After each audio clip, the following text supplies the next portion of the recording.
story branding, the book, Donald Miller, if you haven't read it, read it. It's all about how to tell stories to market. Use stories in people's experiences and lives and how to be a marketing thing. And keep in mind, the 3 subjects that matter most to people are me, myself, and I. So you have to find a way to connect with them in your messaging. And this is a great tip. I'll skip the rest, but add a social media form in your listing package or listing presentation or buyer presentation. Have your clients grant you the rights to tell their story. So then at the end of the transaction, you can tell the story of Tom and Linda and their experience with you listing their house. Also, you're just basically producing the story for them. But then when you tag them in it, they're going to be excited. They're going to share it. And keep in mind in all of your marketing, who is your ideal client? What is your avatar? So again, like that's really trying to market match your marketing. I have 4 left. Mindset, he talks a lot about mindset. It was through the entire coaching session, he weaves it in. And he thinks it's one of the most important things for agents. Your systems will never be perfect. Don't overthink them and don't wait to start based upon not feeling like you're perfect in your business.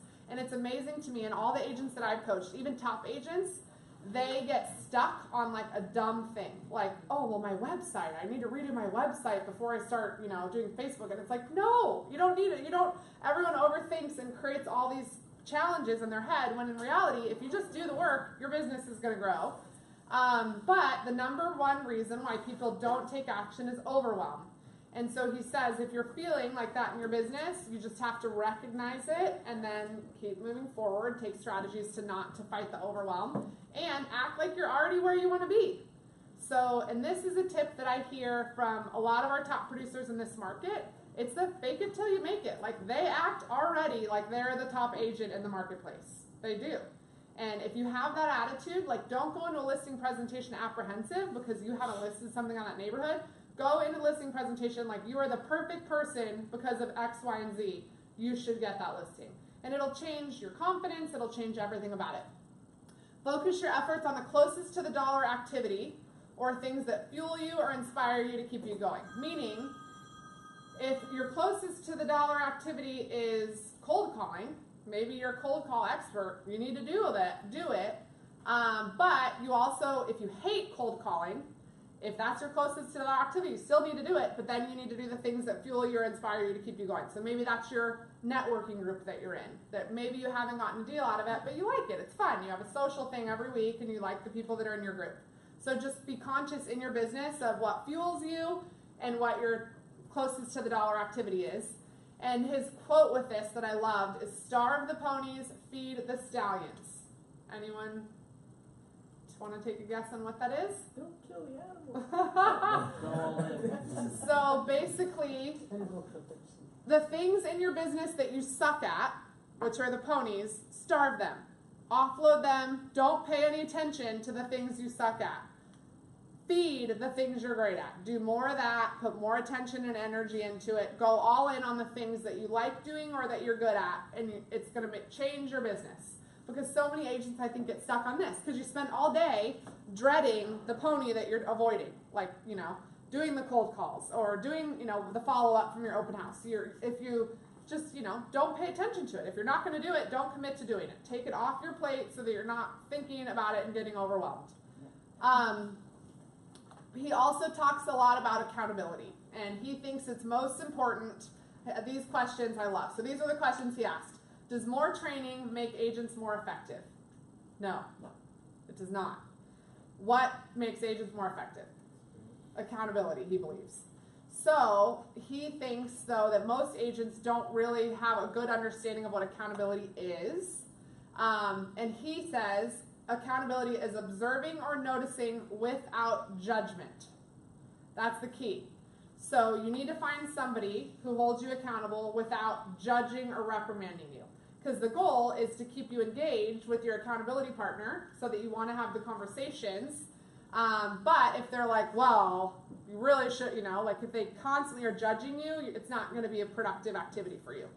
And so basically, he also defined commitment. And this is something, he says, a lot of agents make these goals that are not well defined. So it's like, I want to, do, well, I guess, I can't think of a non-well-defined. Maybe like an income goal would be a non-well-defined commitment, because it's not defined by the activities that it takes to get to the income. Does that make sense? So he says, rather than making an income goal, make an activity goal that will yield that income, because it's easier to stay focused on the activities versus the income, which is non-tangible. Does that make sense? So your commitment should be specific, measurable, actionable, and defined by the result. You can't grow unless there's measurement. And then find an accountability group or a self-directed work group that will hold you accountable without judgment. So I think, it really does help. I know I'm going to pick on you, Johnny, because I know your business. You have people that hold you accountable in your business, and it's made a tremendous impact on your business. Huge. And it finally takes you from a point of sometimes when you're just reactionary or kind of just dealing here and there, to then actually focusing on the productive activities in your business. So if I can add to that, for what it's worth, I'm a guy that's owned his own business for 32 years and never answered to anybody. And once I made it to the point where I answered to somebody, it changed everything. Because, it's hard to motivate ourselves sometimes, right? And if you're like, well, I could just do it tomorrow, all of a sudden, 3 weeks go by and you haven't done it, But if you have an accountability partner, you're more likely to just get it done because they're going to ask you if you got it done. So I think that's important. I know we're over, I think, 2 more slides. Hey Liz, one more thing, Yeah. if I can real quick. Yeah. So an accountability partner isn't someone you pay. It could be another agent. Like, hey, what's your name? Colleen, how are you? I wish I was as beautiful as you. So like an accountability partner could be like, like I call you on Monday and say, hey, how about every Monday we just hold each other accountable and we're just a couple of agents, whether you work on the west side, east side, doesn't matter. You don't have to hire somebody, it can just be anybody. Does accountability have to be like, I wouldn't say reprimand, but why didn't you do it? How does... Well, that's up to you, but it could be so like if you and I going to tell you what he says?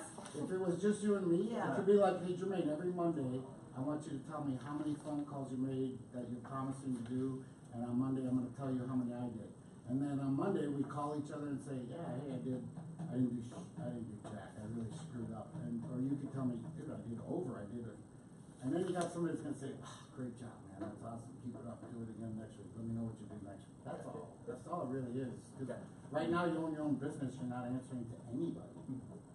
Okay, so I have it in here. He gave the specific, there's 7 questions you should ask every week. And it's not about judging, but it's about getting the person to recommit themselves. Not because you're telling them to or whatever, so not reprimanding necessarily. So I'll find it for you after. It's in these notes and I just can't find it right this second. But it really helps. And even I feel like in my own business it's helped. And Johnny's exactly right. It doesn't have to be somebody that you pay or a coach.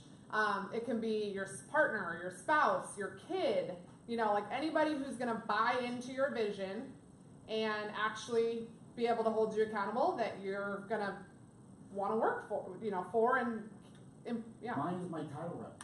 Yeah. Who literally walked in my office one day because she said, what are you going to do this week? I said, I'm going to do this, this, and this. The next Monday she walked in, she goes, did you do this, this, and this? I go, no, I didn't get it done. And she literally pointed her finger at me and told me, don't waste my freaking time. Swear, true story or not? True story. So that's how Johnny's motivated. That may not be how I would be, but you find a way that you started it. I know I did, you're right. But find somebody who's going to hold you accountable that you feel comfortable with as well. But it should be somebody who, if you start slacking for a few weeks in a row, they should kind of maybe not tell you, but ask you, what's going on? You don't seem to be that committed right now in your business. What's going on with you? That's a different thing than you need to be doing. But if it's your partner, yes. I mean, it's a business relationship. My title rep doesn't make money if I don't make money. So she's got skin in the game too. And if she's spending all her time helping me get business, and I'm not doing what I promised, then I'm screwing her over. Now I get it. I thought, what is she talking about? But she's doing marketing and stuff. She's my business partner. wasting her time, in other words. My lender. So, yeah, I mean, that's incredible because yeah, I'm glad that you have someone. So that's awesome. So real quick, because I know we got to wrap up. So micro commitments, he says that oftentimes agents set too big of goals for themselves, and that's where the overwhelm sets in. That as soon as you're not on track with your goals, you get stressed out and anxious, and then you end up not doing anything because you're so stressed out about not hitting your goals. So he talks a lot about micro commitments, and he says getting a bigger why is not the answer. Your big goal is built on the back of micro commitments. And he said it helps you focus on your specific tasks at hand if they're smaller and easier to accomplish. So yeah, basically a micro commitment's easier to manage, and then when I hit it, I get a victory. When I get a victory, I build my confidence, and then my confidence. And when I get a victory, I get exactly what I need. So basically, by creating a series of smaller wins for yourself and your business, it's going to create more confidence in your business to continue to do the activities that are working to hit that big goal. Does that make sense for everyone? Mm-hmm. So he says, instead of creating a bigger, scarier goal, create small wins for yourself that'll keep you motivated towards that goal. And I think that is super true, because I think a lot of agents, you're like, I want 3 closings this month, right? That's your goal. But that's a hard goal. But if you focus on, I'm going to make 20 calls a day, that's a lot more manageable, right? 20 calls a day is a lot easier to think about than 3 deals. And your 20 calls a day will probably yield 3 deals if you do them every day. So it's reframing how you think about your goals. And it really does help. And then, this is a video that I want to real quick click on. It's 10 seconds. So he showed this example, and I loved it. Oh, my favorite basketball. Yes. Bam!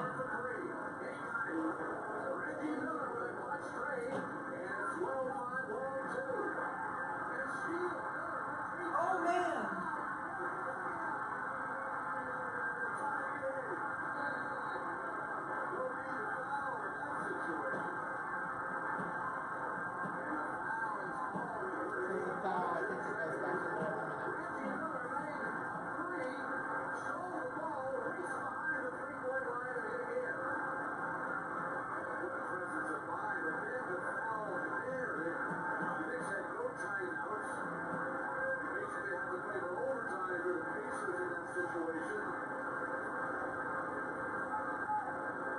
Okay, replay. Come on, get to the end.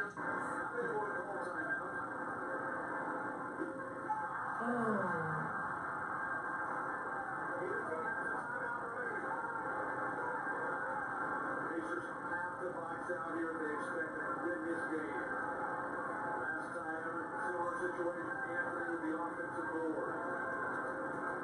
They get okay for the Pacers. So they miss both free throw shots, and then look what he does. So, it's going to keep going. But basically, Normally finishes plays like Miller at the line for 2 free throws after so long story short, Reggie Miller scored 8 points in 9 seconds. Yeah. So his team was down, semifinals, they're about to lose.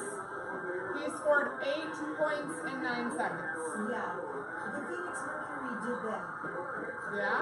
They were down like 11 or 14, and they had a minute 40 to go. Wow. Yeah. So the point of his story was, oftentimes if you have a deadline approaching, you're going to work harder, right? So he asked, did he have a deadline? Did he have a commitment? So like a way to ask yourself is raise your hand if you want to improve your business. And then if you publicly declared your commitments, had a deadline, and someone checked in with you for accountability, he had people holding him accountable, his coach and whatever, you know, what is the likelihood, do you think, that it would change your business? And it's probably 100%. So when there's a deadline, you take bigger risks in your business, and you're more focused and attentive.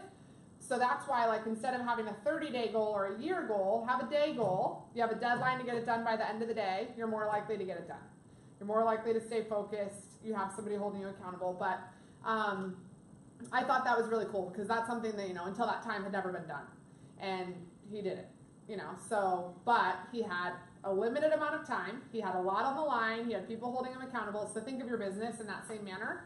And it's amazing how things change. His sister was the first coach for the Mercury. Oh, wow, I didn't know that. Cheryl Miller. That's so cool. What a family then, huh? Yeah. Lots of athletic genes. So I think that's it. So basically, my hope with this is I hope everyone got a few major takeaways that you can implement in your business to change. I'll email everyone the PowerPoint so that you have it. I'm sorry I'm not Cheplak, this motivating dude, but I took the best notes, so I got nominated to do the class. But thank you all. I hope you enjoy. Have a great rest of the day, and I'll be here for questions too. Thank you. Thank you. Thank you. This never came back to me, so. Oh yeah, make sure you're on there. I'm going to give you the accountability questions. Let me see if I can find it. They're definitely in here. I guess you're still talking.